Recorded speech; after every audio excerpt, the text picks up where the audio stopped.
Happy Monday. Welcome to Monday Motivates. My name is Muzaffar. And listen, today we're going to talk about the importance of training. You know, specialized knowledge has always been vital to my success. You know, and I was always told, you know, find someone that has what you want. If you do what they do, you'll get what they got. Okay, well, in school they called it cheating, right? In the real world, they call it masterminding. But the fact is that most people don't want to get trained. You know, if you've ever been involved in networking or direct sales or things of that sort, and your upline tells you to go to another seminar or go to a convention, and I remember being there. I remember 18 years ago getting involved in my first company, and I spent $5,000 to get started. Then they wanted me to spend an extra $300 to get trained, and I said, let me make some money back, and then I'll go get trained. And they looked at me and they said, Muzaffar, you just spent $5,000 to start a business. Why wouldn't you get trained? Why wouldn't you learn how to make your money? And I didn't even think about that stuff. See, the thing is that training is the key to success. See, sadly enough, if we sit back and we look, and I'm going to show you something on the board here. If we sit back and look at how people tend to remember things or learn things, is that psychologists say that we retain 7 to 10% of what we hear on a first-time basis. Okay, let's say we're all smarter than the average bear, and we remember 50%. Well, what happens is that somebody somewhere has 100% of the information in whatever company you're involved in. And then information trickles down kind of like this. It goes from this person to this person, this person to this person, this to this person, to that person. So if you look at it as whether it's a president or VPs and regional managers and district managers and local managers, and then at the bottom is employees. Okay, or if you look at a networking business, you've got the owners, the top leaders, the people that have been in a little bit longer than you, your friend, and then you. The challenge is if everybody's remembering 50% of the information, 100%, this person gets half, they get 50%. This person's getting half of theirs, they're getting 25%. This person's getting half, it's 12 and a half, we'll call it 12. This person's getting 6, you and I are getting 3% coming in brand new. And that's at anything. So here's my issue. If you have 3% of the right information, that means you have 97% of the wrong. How are you going to become successful at anything?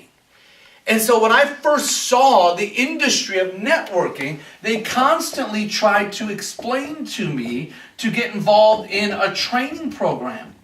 And they said, listen, if you can get around people that are successful, that have 100% of the information, then you can plug into this. Because the person that you're learning from, if they have 6% right, they have 94% wrong. And the whole point right now is that how can we help you get trained, get more results? Because let me tell you something, is you want to learn from people that are successful. It's almost like who do you want training you physically? Like, I don't want somebody that has a gut. I want somebody that's like, listen, show me your abs. Pull up your shirt. I want to see that you have a six-pack if you're going to teach me how to get in shape. Same thing with finances. I was told a long time ago that success leaves clues. You know, I've been reading Outliers. I love it. Listen, I highly recommend you read Malcolm Gladwell's books, all of them. But this one right here talks about the 10,000 hour rule. And one thing that it talks about is it gives different explanations. It talks about Bill Gates. It talks about sports players. And it says in the book, it talks about how the key to success, ladies and gentlemen, the key to success is preparation and talent. But more so than anything, it's your preparation that develops talent.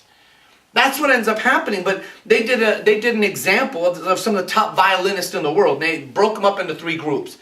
And they just said, okay, there's 3 of them. That the group 1 were the elite, the world-class violinists. Group 2 were the ones that were merely good.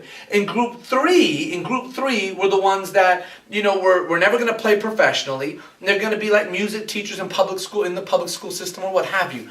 What they found out was they all started playing violin at the same age, at the age of around 5. As they got older, to like age of 8, the ones that are world class, they started practicing more. Whereas everyone else practiced either the same or less. As they got older, they started practicing more. The top in the world, they found, had 10,000 hours of practice under their belt. The ones that were merely good were at about 8,000 hours. And the ones that ended up becoming teachers were at 4,000 hours.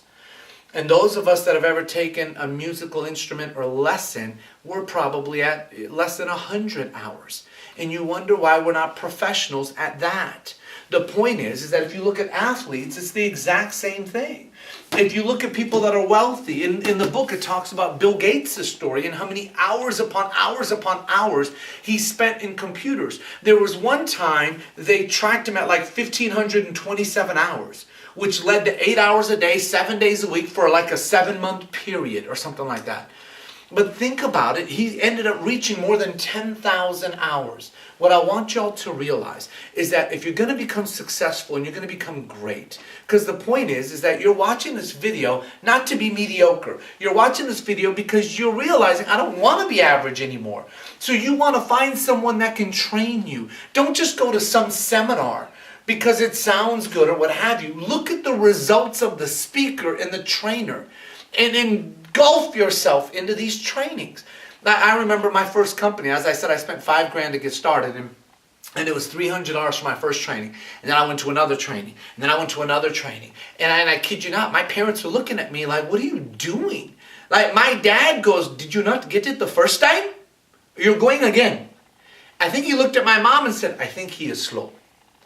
And they probably thought that. But the funny thing is, because in business, they're going, how many trainings do you need? In school, you go to class every single day. My dad wouldn't let me miss school. But he didn't understand training in business. But I couldn't miss school. People spend $30,000, $50,000, $100,000, $200,000 to go get a college education, a master's, a PhD. Don't even question it. And when they come out, it was so well-rounded that very few hours were spent on specific. The 5 years, 6 years, 7 years weren't spent on one specific thing. Think about that. If you spent 8 years of college just learning surgery, think about it. 10,000 hours to become great. If you're looking at building a business or a network, I highly encourage you to go to training after training after training. Get a coach, get trainers, get to every seminar you possibly can to become successful. Read books. This adds depth to the leader. Watch videotapes. Watch trainings like this. Because our brain tends to learn things in 4 different categories. And this will be a whole different video that we will do. But it starts off when it doesn't know what it doesn't know. And I'll explain to you at one point what this is. Then you go from not knowing what you don't know to knowing you don't know, to thinking and doing, to not thinking and doing. And that's when you've got a lot of hours under your belt. And we're going to spend time teaching how your brain works in one of these upcoming videos. Listen, I love spending time with you. I hope you have a great Monday. I hope this week you watch an extra video, you read an extra book, you set an extra goal, and you find a seminar that you can jump into and increase the hours that you spend in becoming better. Now, I look forward to seeing you in the upcoming videos this year. Welcome to Monday Motivates. Have a great day, everyone, and God bless.